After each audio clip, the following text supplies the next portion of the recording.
آیا غدیر میں جو اعلان ہوا تھا وہ ولایت کا ہوا تھا، دوستی کا ہوا تھا، یا کس طرح سے نا ہر ایک انسان کے اندر ایک بات، ایک سوال ہے امیر المؤمنین کی ذات کو لے کر، ان کی ولایت کو لے کر. خود امامت پر بھی بہت بڑا سوال ہے. امامت آج خود امام زمان پر بھی بہت اختلاف ہے. کچھ کہتے ہیں پیدا ہو گئے ہیں، کچھ کہتے ہیں نہیں ہوئے ہیں. مثال کے طور پہ ہمارا یہ عقیدہ ہے کہ نہیں، ان کی ولادت ہو چکی ہے 255 ہجری میں، وہ غیبت میں ہے. اور کچھ کہتے ہیں، اہل تسنن کہتے ہیں کہ نہیں وہ پیدا ابھی نہیں ہوئے، ان کی کوئی ولادت نہیں ہوئی ہے، وہ ہوں گے، یعنی آئیں گے، مہدی آئیں گے، لیکن ان کی ولادت ابھی ہوئی نہیں ہے. وہ پیدا ہوں گے اور اس کے بعد پھر وہ بڑے ہوں گے اور اس کے بعد پھر وہ دنیا میں عدل و انصاف قائم کریں گے.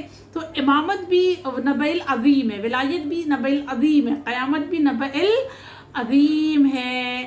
لیکن اگر ہم آیات کو آگے اور پڑھتے چلے جائیں گے تو ہمیں یہ معلوم ہوگا کہ اس میں جو ظاہری معنی ہے، اوپن معنی ہے، وہ قیامت ہے، اور آیات بھی ہمیں قیامت کی جانب ہی لے جا رہی ہے اور قیامت کے بارے میں ہی ہمیں بتا رہی ہے. صحیح ہے. اب اگر یہاں تک بات آپ کے لیے کلیئر ہو تو چونکہ ہم نے آپ کو کہا کہ نبع العظیم ولایت امیر المؤمنین ہے، لہٰذا ہم اس میں 2-3 روایت آپ کی خدمت میں پیش کرتے ہیں دلیل کے طور پر کہ کن لوگوں نے نقل کیا ہے، کن لوگوں نے لکھا ہے اس بات کو کہ نبع العظیم یعنی امیر المؤمنین کی، علی ابن ابی طالب کی ولایت. سب سے پہلے اہل سنت کے ایک بہت بڑے عالم دین جن کا نام ہے حافظ محمد بن مؤمن شیرازی، انہوں نے اپنی کتاب میں لکھا ہے اور وہ اس طرح سے نقل کرتے ہیں کہ رسول اللہ سے جب پوچھا گیا کہ اما یتساءلون عن النبع العظیم کی تفسیر کیا ہے، یہ کس کے بارے میں نازل ہوئی ہے، تو نبی نے جواب دیا نبع العظیم سے مراد میرے بھائی علی کی ولایت ہے. اور اس کے بعد انہوں نے آگے جواب دیا رسول اللہ نے کہ اس کے بارے میں یہ وہ نبع العظیم ہے امیر المؤمنین کی ولایت، یہ وہ ولایت ہے جس کے بارے میں قبر میں سوال کیا جائے گا، اور کوئی شخص ایسا نہیں ہے مغرب اور مشرق میں کہ جو دنیا سے جائے، قبر میں جائے اور اس سے فرشتے امیر المؤمنین کی ولایت کے بارے میں سوال نہ کریں. اور فرشتے ان سے پوچھتے ہیں کہ بتاؤ تمہارا دین کیا ہے، تمہارے نبی کیا ہے، اور تمہارا امام کیا ہے. یعنی یہ ولایت کا سوال ہر کسی سے کیا جاتا ہے، ہر کسی سے پوچھا جاتا ہے، لہذا نبع العظیم امیر المؤمنین کی ولایت ہے. دوسری جو حدیث آئی ہے وہ اس طرح سے کہ جنگ صفین چل رہی تھی، اور جنگ صفین کے دوران جو شام کا لشکر تھا اس میں سے ایک انسان اپنے جسم پر ہتھیار لگائے ہوئے اور گلے میں قرآن اس نے لگایا ہوا تھا، اور اس طرح سے وہ میدان میں وارد ہوتا ہے رجز پڑھتے ہوئے، اور وہ سورہ نبا کی تلاوت بھی کر رہا تھا، رجز بھی پڑھ رہا تھا کبھی، اور کبھی جو ہے وہ سورہ نبا کی تلاوت کر رہا تھا. اور جب سورہ نبا کی تلاوت کرتے ہوئے وہ امیر المؤمنین کے بالکل قریب پہنچتا ہے تو مولا سے سوال کرتے ہیں کہ یہ جو سورہ تو پڑھ رہا ہے اور جس میں اللہ کہہ رہا ہے کہ نبع العظیم جس کے بارے میں لوگ اختلاف رکھتے ہیں، وہ نبع العظیم کیا ہے، کیا تو جانتا ہے؟ وہ کہتا ہے نہیں، میں نہیں جانتا ہوں کہ نبع العظیم کیا ہے. جب اس نے کہا کہ میں نہیں جانتا ہوں کہ نبع العظیم کیا ہے تو مولا نے اس کو جواب دیا. مولا فرماتے ہیں وہ نبع العظیم جس کے بارے میں لوگ اختلاف رکھتے ہیں وہ میں ہوں، یعنی میں علی، کیونکہ میری ولایت کے بارے میں لوگ جھگڑا کرتے ہیں، میری ولایت کو لے کر لوگوں کے درمیان اختلاف پایا جاتا ہے. کوئی مجھے خلیفہ بلا فصل سمجھتا ہے، کوئی مجھے چوتھا خلیفہ سمجھتا ہے، کوئی مجھے یعنی اس طرح مولا نے وہاں پر وضاحت کی ہے. اور اس کے بعد مولا فرماتے ہیں کہ کچھ ایسے بھی ہے کہ جنہوں نے پہلی میری ولایت کو قبول کر لیا اور اس کے بعد میری ولایت سے وہ پھر بھی گئے، مگر جان لو کہ عنقریب ایک ایسا دن آئے گا جب تم میری ولایت کے بارے میں جان جاؤ گے، جس میں اللہ نے اگلی آیت جو تیسری چوتھی پانچویں آیت ہے جس میں اللہ کہہ رہا ہے کہ عنقریب تمہیں معلوم ہو جائے گا کہ کیا ہے. تو مولا نے فرمایا کہ جب اللہ یہ کہہ رہا ہے کہ تمہیں پتہ چل جائے گا، جو جیسی قیامت آئے گی اور قیامت میں یا قبر کی منزل میں جب تم سے سوال پوچھا جائے گا میرے بارے میں تمہارا امام کون ہے تو تمہیں پتہ چل جائے گا کہ یہ علی کیا ہے، یہ ولایت کیا چیز ہے، تمہیں عنقریب ان تمام چیزوں کی وضاحت مل جائے گی، ٹھیک ہے۔ تیسری جو روایت ہے وہ امام صادق علیہ الصلوۃ والسلام سے ہے کہ مولا نے فرمایا کہ نبی العظیم سے مراد ولایت ہے، یعنی ایک چھوٹی سی حدیث مولا فرماتے ہیں کہ نبی العظیم ولایت ائمہ یا ولایت امیر المومنین کو کہا گیا ہے۔ کلیئر، یہ دو آیتیں، اور اس کے بعد پروردگار عالم تیسری آیت میں کہتا ہے الذی ہم فیہ مختلفون، یعنی یہ وہی نبی العظیم ہے جس کے بارے میں تم اختلاف رکھتے ہو۔ یہ تین آیتیں ہماری مکمل ہوئی جس میں کہا گیا کہ اللہ نے سوال پہلے کہا کہ لوگ ایک دوسرے سے سوال کرتے ہیں اور وہ ایک بہت بڑی خبر ہے جس کے بارے میں سوال کیا جاتا ہے، اور یہ ایک ایسی خبر ہے کہ جس کے بارے میں لوگ ایک دوسرے سے اختلاف رکھتے ہیں، یعنی کسی ساری دنیا کا اس بات بارے میں ایک ہی عقیدہ نہیں ہے، نہ خود قیامت کے بارے میں۔ اچھا، اب یہاں پر ہم ظاہری معنوں پر بات کریں گے، ابھی تک جو ہم بات کر رہے تھے وہ باطن معنی پہ بات کر رہے تھے، یعنی انر میننگ پہ ہم بات کر رہے تھے، اب ہم بات کریں گے ظاہری معنی پر، اور ظاہری معنی جو لیا گیا ہے نبی العظیم کا وہ ہے قیامت۔ یہاں پر اللہ قیامت کے بارے میں کہہ رہا ہے کہ تم قیامت کے سلسلے سے اختلاف رکھتے ہو۔ ہم سب جانتے ہیں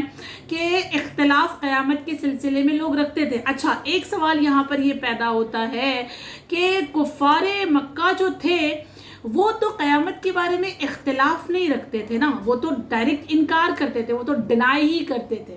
اختلاف رکھنا یعنی عقیدہ رکھنا، لیکن ڈیفرنٹ عقیدہ رکھنا، ٹھیک ہے۔ لیکن کفار جو تھے وہ تو اختلاف نہیں رکھتے تھے، وہ تو انکار ہی کرتے تھے، وہ ڈینائی کرتے تھے، وہ تو کہتے تھے قیامت ہے ہی نہیں۔ تو اللہ یہ کیوں کہہ رہا ہے کہ اختلاف رکھتے ہو؟ اس کا جواب یہ دیا گیا ہے کہ کفار مکہ میں بھی کچھ لوگ ایسے تھے کہ جو یہ کہتے تھے کہ جسم ختم ہو جائے گا روح باقی رہے گی، کچھ یہ کہتے تھے کہ نہیں ہڈیاں ختم ہو جائیں گی مگر روح باقی رہے گی، کچھ کہتے تھے کہ نہیں ہوگی قیامت لیکن اتنی سختی نہیں ہوگی جتنی بیان کی جا رہی ہے، اور کچھ ڈینائی بھی کرتے تھے۔